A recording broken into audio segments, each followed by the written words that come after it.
Hi, it's Stefano, your Spacepal here.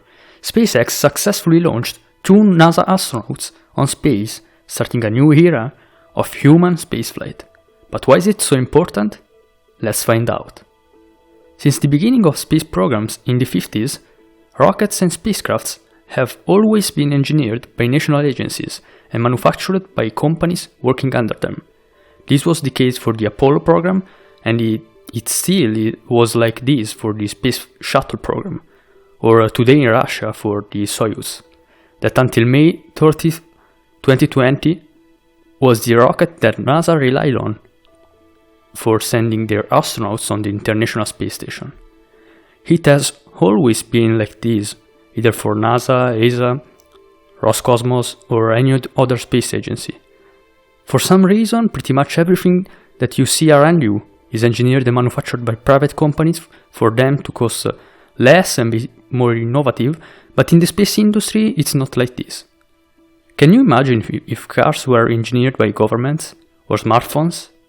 Do you think we would have all this innovation in technology we have today?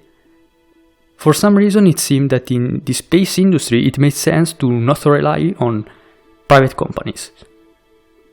For all these space agencies around the world it is still like this, but NASA started a decade ago testing private-owned companies' capability to be reliable as a rocket provider, specifically SpaceX.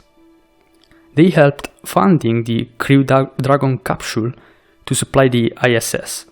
SpaceX was able to deliver on their target, and NASA realized that not only it costed less funding than a government-owned project, but every resupply launch also costed less.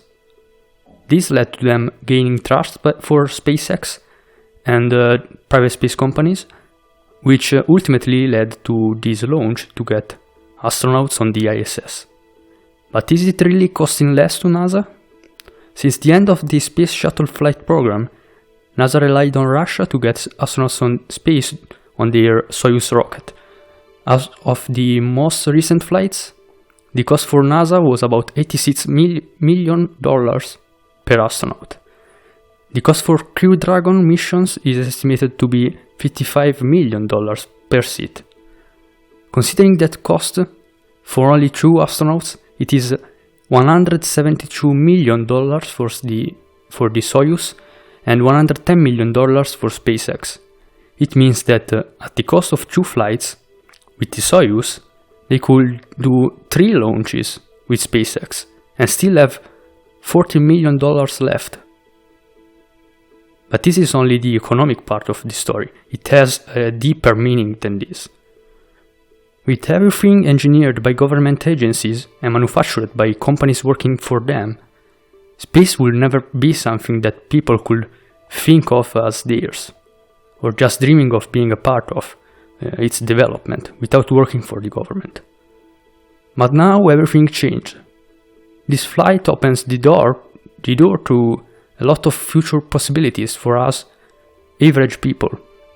Being a part of this industry and working for the advancement of human possibilities in space will get easier and easier than even today it is compared to just a dozen years back. And what SpaceX has done and continues to do is getting more and more people interested in space. And for some of these people it is even encouraging them to create their rocket companies that could potentially become competitors with SpaceX. And history tells us that whenever competition starts in an industry, there's big benefits in technology and costs for everyone. I could talk all day about this, but I'm sure that it is more than enough already. If you're new to the channel, please consider subscribing for more space news and leave a like if you enjoyed this video. It means a lot to me. Until next time, I'm your Spacepal, and maybe one day I'll see you on Mars.